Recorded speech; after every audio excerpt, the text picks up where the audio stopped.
Quelques remarques et quelques questions à propos de ce rapport sur deux points en particulier. D'abord sur l'enfance, puisque par définition le développement durable vise la préservation pour les générations futures. Quelques remarques sur l'enfance qui sont transversales à tout le rapport. Alors, les transports tout d'abord, et notamment les transports doux et le vélo en particulier. Il y a une proposition que nous avons faite à plusieurs reprises, c'est celle de rue-école, pour permettre aux enfants et à leurs parents de se déplacer, d'aller à l'école en sécurité, à pied et à vélo. C'est également une demande qui est faite par de nombreux parents d'élèves.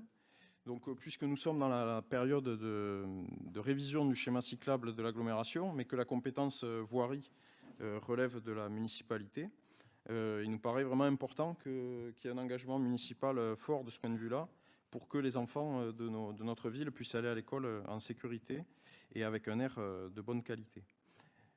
Toujours sur l'enfance, la ville, on la prend page 13, est dite ville amie des enfants.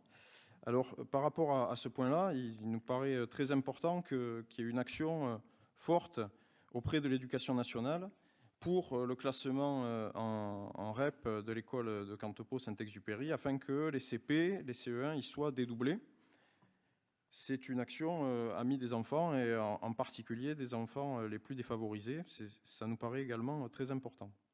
Concernant toujours l'enfance et les écoles, il a été question dans le rapport des jardins. Il nous semble qu'il faut mettre en place davantage de jardins dans les écoles et envisager une réflexion sur la végétalisation des cours d'école. C'est quelque chose qui se fait dans de nombreuses villes en France. Il y a des initiatives un peu partout. Et donc, je voudrais savoir quelle est la politique municipale sur ce point. Un autre point également, ça concerne la participation citoyenne. Alors, à la page 17, vous nous l'avez rappelé, la mise en place du conseil consultatif, 225 conseillers. Alors 225 conseillers, c'est 3 fois moins à peu près que les 600 conseillers de quartier qui existaient jusqu'alors dans les 12 conseils de quartier.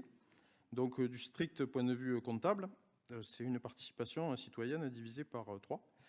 Donc ça paraît être un point sur lequel il va falloir travailler, parce que la participation citoyenne, ça ne peut pas se résumer à des réunions une fois de temps en temps, et surtout à une plateforme numérique, comme ça paraît être le cas. Concernant, enfin, j'en termine, le besoin de participation des habitants aux projets qui les concernent, aux décisions, je pense que c'est vraiment un point sur lequel il faut aller beaucoup plus loin.